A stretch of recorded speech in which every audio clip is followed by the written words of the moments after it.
अकोला महानगरपालिका निवडणुकीची रणधुमाळी सध्या शिगेला पोहोचली आहे। तर अकोला महानगरपालिका क्षेत्रामधील अनेक मूलभूत प्रश्न अजूनही प्रलंबित आहेत। त्यामुळे सर्वसामान्य नागरिकांना देखील मोठा त्रास सहन करावा लागतोय।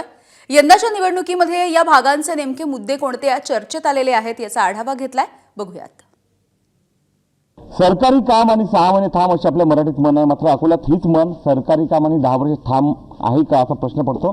कारण न्यू तापडिया नगर भागाला जोडणारा अकोल्यातला हा रेल्वे उड्डाण पुला गेल्या 10 वर्षापासून अशाच अर्धवट अवस्थेत आहे आणि याच भागात म्हणजे इथली बिर्ला कॉलनी आहे न्यू तापडिया नगर भागातल्या लोकांना आपलं रोजचं जगणं जगावं लागतं। महापालिकेकडून त्यांच्या अपेक्षा काय, त्यांचे प्रश्न काय आहेत, आपल्यासोबत या भागातले काही नागरिक आणि महिला आहेत। दादा, काय प्रश्न आहेत तुमचे, काय महापालिकेकडून काय अपेक्षा तुमच्या? महानगरपालिकेपासून ही अपेक्षा आहे की मागील 70 वर्षापासून आम्ही इथे राहत आहे आणि ही बिर्ला कॉलनी आहे। बिर्ला इथे एक कंपनी होती, ती 92-93 मध्ये बंद पडली। त्याच्यानंतर आमचा थक बाकी होता, तो थक भेटला नाही, तेव्हापासून आम्ही इथे राहत आहे। तर हा आम्हाला असं वाटतं की हा आमचा मालकी हक्क आहे। पण सध्या आमची परिस्थिती अशी आहे की इथून आमचे 50 क्वार्टर खाली केलेले आहेत, ते तोडले।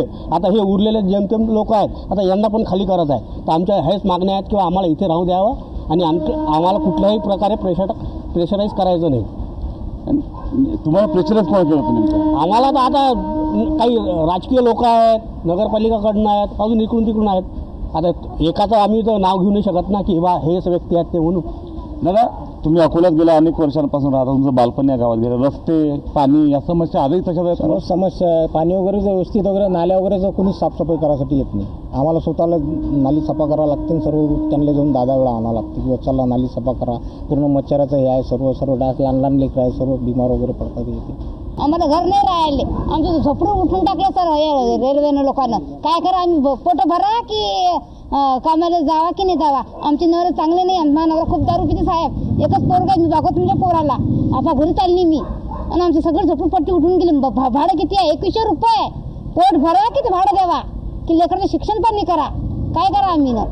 कामधंदे असे आहे की बाहेर येतं स्वस्त म्हणजे कामं सांगता, मागे किती वाढले साहेब? बोलताना डोळ्यात पाणी येते तुमच्या ताई। मग आता काय करा?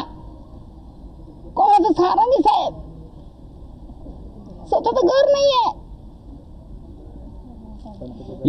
या गावात राहून तुमच्या समस्या सुटू शकत नाही, सोडवल्या जात नाही असं मला वाटते का? नाही वाटत काहीच, आणि काही करता बी नाही लोक। पुरी घाण आहे आमच्याकडे सारी। काय कामाचं सरकार, याला लोन द्या त्याला लोन द्या, काय करतात लोक तेच सांगा मला। मग नाल्या वगैरे व्यवस्थित नाहीत, काढायला येत होते पहिले, पण आता काहीच येऊनही पाहत नाहीत। मच्छराचा खूप त्रास आहे आम्हाला, आम्ही राहून राहिलो तो। बाकी पाणी वगैरे येते आम्हाला। आता तर जसाल तसंच आहे? तसंच आहे, पण जास्त लक्ष नाही देऊ राहिले ते बस। अच्छा, प्रशासन असल्यावर जास्त लक्ष नाही देऊ लागलं ना? नाही। आधी नगरसेवकाला सांगू शकत होते। हो, ते आता सांगून बी फायद्याची गोष्ट नाही काही। सांगितलं तरी लाईट गेली तर लाईटमॅन बी 3-4 दिवसानंतर येतात, लाईन गेल्यावर। आता काहीच नाही उपलब्ध। एक प्रश्न आणखी इथं की या उड्डाणपुलावर या भागात काही उघड्यावर दारू पिणाऱ्यांचा त्रास या भागातल्या महिलांना असल्याची माहिती आहे। ताई, हा त्रास होतो का लोकांना? काय होते का ताई त्रास लोकांना? तुम्ही त्याच्या लांब आहे ताई, तुम्ही रस्त्याच्या जवळ राहता, काही होते का त्रास? नाही, हा जो प्रश्न आहे त्याच्यावर बोलायला महिला समोर येत नाही। मात्र एक गोष्ट लक्षात आलेली आहे की जेव्हा नगरसेवक होते तेव्हा काहीतरी कोणाला तरी सांगू शकत होतं, मात्र प्रशासक आल्यानंतर त्यांच्या जगण्या मरण्याच्या ज्या समस्या आहेत त्या अधिक गडद झाल्याचं जे आहे ते या भागातील नागरिकांचं म्हणणं आहे।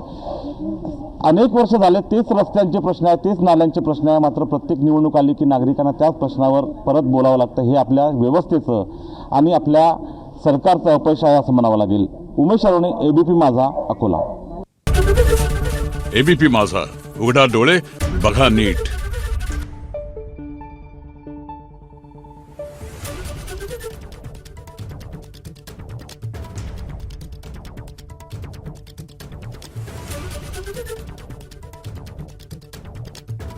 Thank you.